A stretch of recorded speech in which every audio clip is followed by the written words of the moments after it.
ადამიანი ცვლის. დროების ადამიანი.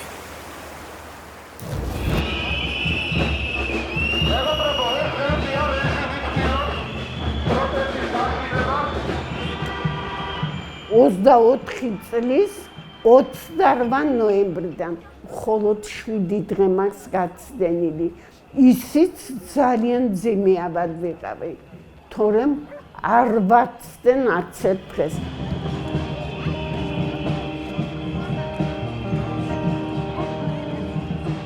მე ვარ სოხუმიდან დევნილი, ლამარა გაბელაია, მე-11 საშუალო სკოლის მათემატიკის მასწავლებელი. სასწავლო ნაწილის გამგედ მუშაობდი ბოლოს.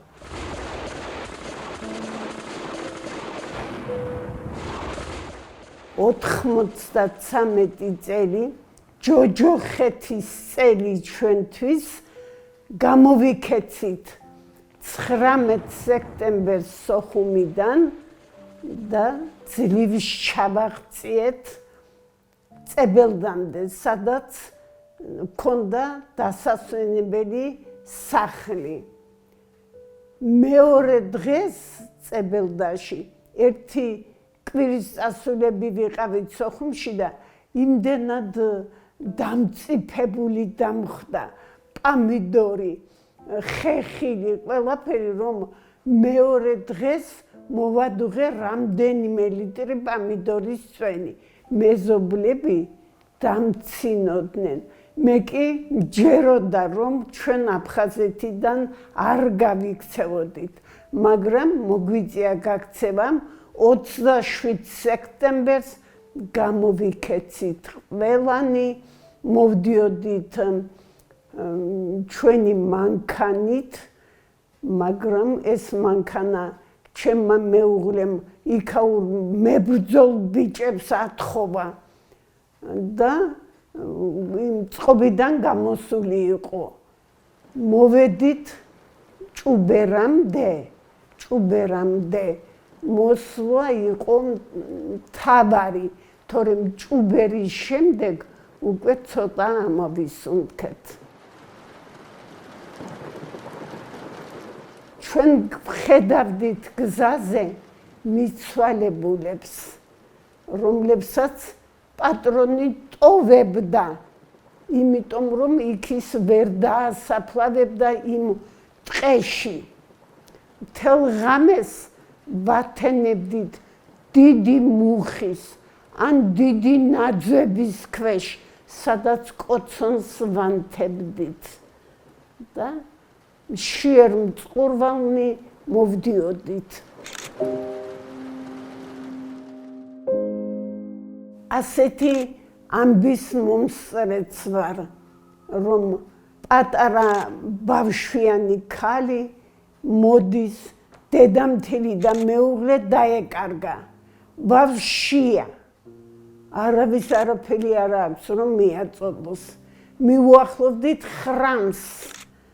ამ ქალმა თავისი ბავშვი ჩააბარა კაცებს, 3 კაცს და უთხრა, ერთი წამი დამიკავეთ, ერთი წამი. მე კიდე ჩქარა გავიქეცი წინ. მე მივხვდი, რომ ეს ქალი კარგს არ მოიმოქმედებდა. ბავშვი გადასცა კაცებს, თვითონ ხრამში ჩავარდა. შუაგზამდე არ მიყვებოდა სული.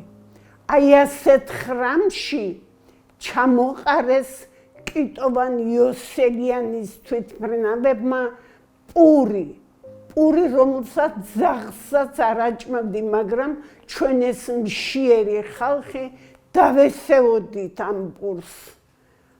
ზოგმა შეძლო ხრამში ჩასვლა და ამოიტანა პური.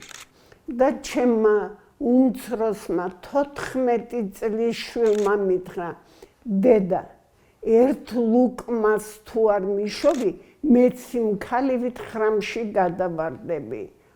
და ჩემს მაზლს, რომელიც პოლკოვნიკი იყო და 40 გრადუსი ქონდა სისხლი. ამას აღმოაჩნდა ჯიბეში ერთი თხილი. ყველა მივჩერებოდით, ექნებოდა თუ არა გული ამ თხილს. და როცა გატეხეს, მე ვუთხარი ნანას, ნანა ჩაიდები პირში და ღეჭე. არ გადაყლაპო, მანამდე როგორმე ვიშობით პურს. ერთმა კაცმა, რომელსაც ზევით ელოდებოდა ორი თანამოაზრე, ალბათ ნათესავები იყვნენ, ამოიტანა 4 ცალი პური. დავეტაკე ამ კაცს და ვეუბნები. თქვენ მე 1 პური უნდა მომცეთ, ჩვენ 6 ვართ და თქვენ კი 3 ხართ, თითო პური ხორ გეყოფათ, მე ვთხარ. ვერ მოგცემ. მე ისეთი ადგილიდან ამოვიტანე ეს პური. კინაღამ გამისკდა გული, მაგრამ არ მოვეშვი არაფრით და როცა დავინახე, რომ 3 პური იმათ გადააწოდა და მეოთხეს ტეხავდა, დავაკვირდი ხელებში, მარცხენა ხელში უფრო დიდი ნაწილი ჩანდა, ვეცი ამ პურზე გავიქეცი. აი ასეთი გზა გამოვიარეთ შვილებო. ჩავედით ჭუბერში, იქ უკვე სულ სხვანაირი გახდა ცხოვრება. მეორე დღეს მოიყვანეს სატვირთო მანქანები და გამოგვიშვეს ზუგდიდისკენ. ზუგდიდში მოვედით. ბნელა, არსად შუქი არ არის, ასე გვითხრეს. როგორმე მოთავსდით. როგორმე იპოვეთ ადგილი და ჩვენ დაგაპურებთ. და როცა გამოაცხადეს, ოჯახიდან ერთი კაცი მოვიდეს. მივცემთ რამდენიცა იმდენისთვის საზრდოს. ჩვენ ავედით იარუსზე და სკამი რო დავინახეთ. აი 14-13 დღის შემდეგ სკამი რო დავინახეთ დასაჯდომი, იმ სკამს ვკოცნიდით. ჩავიდა ჩემი მაზლი და მან ამოიტანა ყველასთვის სამყოფი პური. მე ჩამაბარეს ეს პური და მე მას 2 დღის განმავლობაში ვუნაწილებდი ჩემს შვილებს. იქ სკოლაში რომ მუშაობდი,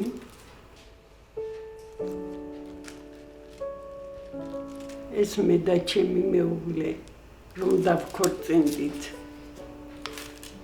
ეს ჩემი მოსწავლეობის დროინდელი.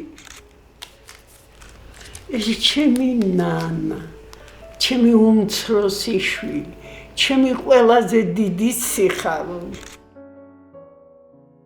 მერე ჩვენ ჩამოვედით აბაშაში, მეორე დღესვე მე სკოლაში ვიშოვე სამუშაო, მაგრამ იქ არ გავჩერებულ ვარ ჩვენ. ჩემმა მამიდაშვილმა, რომელიც აქ ცხოვრობდა თბილისში მთაწმინდაზე, იმან გამომიგზავნა თავისი ძმა და შემომითვალა, სასწრაფოდ ჩამოდი, საბუთები ჩამოიტანე.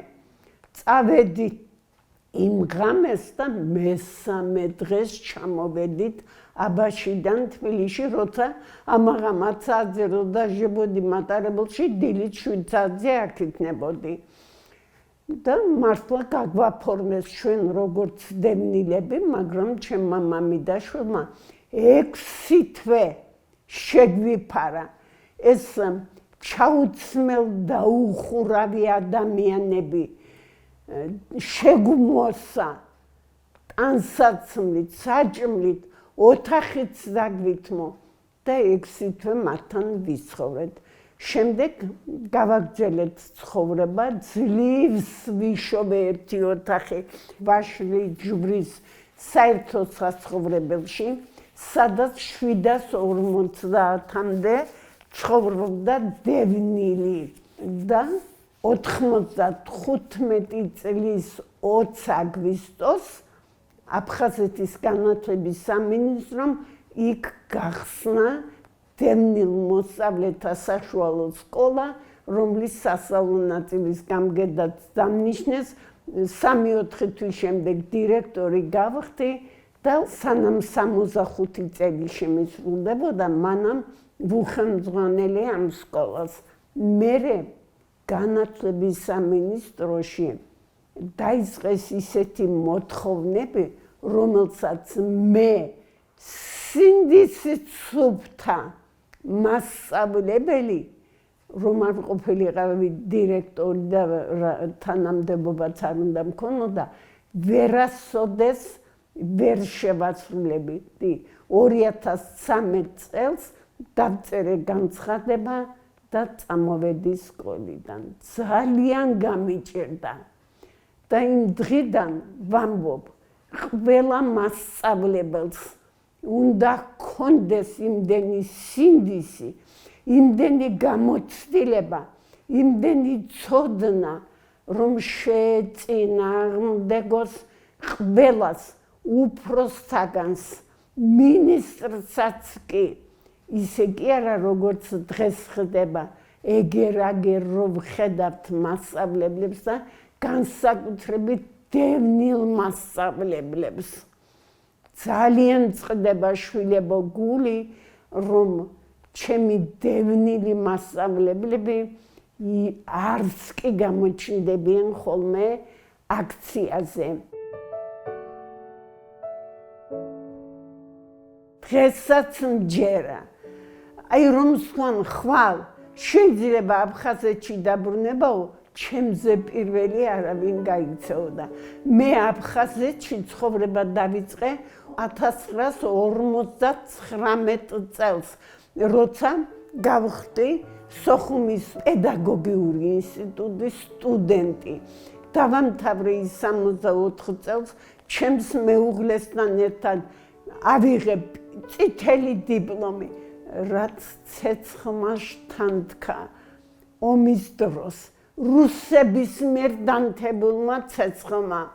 ამიტომ ძალიან ძნელად, თუ ფიქრობთ, რომ დღესაც ვარ შეგვიებული, ამდენი წლის შემდეგ, დღეს 2026 წელია, რამდენი წელი გავიდა, მაგრამ მე მაინც ვცხოვრობ ჩემი სოხუმის მონატრებით, იმიტომ რომ ჩემი ახალგაზრდობის საუკეთესო წლები, ჩემი პედაგოგიური მოღვაწეობის საუკეთესო წლები გავატარე სწორედ აფხაზეთში. ესენი ყველა ოჯახის ფოტოებია. ჩემი და, ჩემი ძმა და ეს დეიდაშვილი. ესენი ჩემი მშობლებია. ჩვენი სახლი ჩვენს წამოსვლამდე, ჩვენ უკვე წებელდაში ვიყავით, როცა ჩემი მეუღლე წავიდა, რომ გაეგო რა მდგომარეობა, ჩვენ წამოსვლის წინ ვერ შევძელით ბინის გაღება. ეს ყველაფერი ნინოს, რაც გადმოიტანა, წებელდაში ჰქონდა დატოვებული. და ცეცხლმა გაანადგურა, ჩვენ ჰქონდა არაჩვეულებრივი მათემატიკური და მხატვრული ლიტერატურის ბიბლიოთეკა. მოსკოვის ლომონოსოვის უნივერსიტეტიდან რომ ჩამოდიოდნენ პროფესორები სოხუმში დასასვენებლად, დაგვირეკავდნენ, რომ ჩვენ აქ ვართ. ჩემი მეუღლე მათ ერთი დღით მოიწვევდა ჩვენთან სახლში. ყველას უყვირდა, როგორ შესძენით ასეთი ბიბლიოთეკის შეძენა. და დღემდე არ მახსოვს ჩემი ბინის არც ერთი ავეჯი, არც ერთი ნივთი გარდა წიგნებისა. დღესაც მაქვს შენახული სოხუმის წიგნების მაღაზიიდან ქვითრები, რომლითაც მირეკავდნენ, რომ აი მივიღეთ ეს წიგნი, გამოწერილი მქონდა ბევრი წიგნი და გავიქცეოდი და ვიყიდით. ფოტოები აქ ნათესავებისგან აიღეს ბავშვებმა გამოართვეს ზოგიერთი, თორე იქედან არაფერი ჩვენ წამოსვლის წინ კარის გაღებაც ვერ შევძლებთ. თანამსული მიდგა შვილო, ჩართული ვიქნები ამ პროტესტში, იმიტომ რომ მე არ მინდა მთავრობა, რომელიც მატყუილებს. მე არ მინდა მთავრობა, რომელიც ვერ არეგულირებს ფასებს ბაზარზე. მე არ მინდა მთავრობა, რომელსაც გონია რომ პოლიტპატიმრები, სინდისის პატიმრები, ქალბატონი მზია ამაღლობელი არ უნდა გაანთავისუფლოს. ასეთი მთავრობა საქართველოს არასოდეს არ ყოლია, ძალიან კარგად მახსოვს 1945 წლიდან დაწყებული ყველა მთავრობა, იმიტომ რომ მე თვითონ დაბადებული ვარ 1938 წელს. და არ მინდა რომ ასეთ ქვეყანაში ვცხოვრობდე, სადაც დღეს ამერიკის პრეზიდენტის თანაშემწე მოდის სომხეთსა და აზერბაიჯანში საქართველოს გვერდის ავლით. ყველაზე მეტად იმან გამაბრაზა, რომ ჩვენ ევროკავშირთან ურთიერთობას გადავდებთ 28-30 წლამდე და დღესაც ამას იმეორებენ. იმას კი ვერ ხედავენ, რა გვიქნა ჩვენ რუსეთმა ამდენი საუკუნეების მანძილზე. ვერ დაგუხრა, ვერ შეგჭამა ბოლომდე.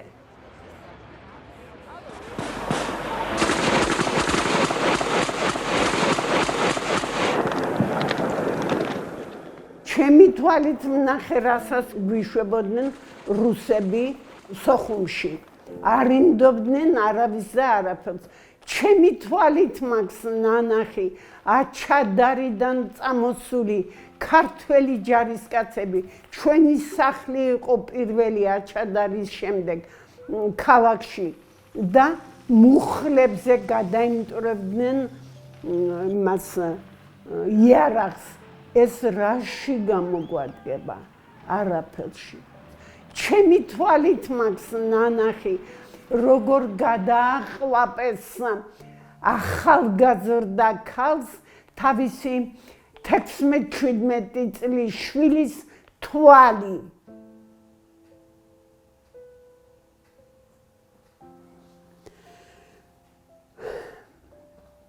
ამის გახსენება, შვილებო, ძალიან მძიმეა, ძალიან ძნელია და როგორ შეიძლება გავჩერდეს სახლში, როცა იქ მოდიან კალიასკით, როცა მოდის ნიკოლომოვრის შთამომავალი კოჭლობით ზურგზე სკამ გადმოკიდებული. მე როგორ გავჩერდეს სახლში? დიდი ამბავი, თუ ყინვა, ან წვიმა, ან თოვლია. მე რა მოხდა? ვინც არ გამოდის, იმათ ვეტყოდი, თქვენ დაგავიწყდათ, აი დევნილებს ვეტყოდი მაგალითად, თქვენ დაგავიწყდათ, როგორ ცხოვრობდით სოხუმში და სად მოვედით საცხოვრებლად. სოხუმისთანა საცხოვრებელი ადგილი იშვიათია იყოს სადმე. და სხვათა შორის ქალაქ სოხუმის გარშემო სოფლები რომ იყო, იქ მცხოვრებ ყველა აფხაზს ერთი ან ორი რუსი ყავდა შინა მოსამსახურედ. აფხაზებთანაც ჩვენ ძალიან კარგი ურთიერთობა გქონდა. აი ვერ ვიტან ადამიანებს, რომლებიც ამბობენ, დამეკარგა იმედი და ვერ მოვალ აქციაზე. ის თვითონ დაკარგულია. მე არასოდეს არ გავხდები რუსის მონა, არ გავხდები დღევანდელი ქართული თავრობის მონა. მე ყოველთვის ვიდგები იქ, სადაც ჩემი თანამემამულენი დგანან და იცავენ ქვეყნის ღირსებას. მგონია, რომ ადამიანმა უპირველესად გაიაზროს მიხეილ ჯავახიშვილის სიტყვები, ამ სამყაროში არაფერია უფრო დიადი ვიდრე შენი სამშობლო, შენი ქვეყანა. შენს ქვეყანაში ადამიანი, ადამიანში სული.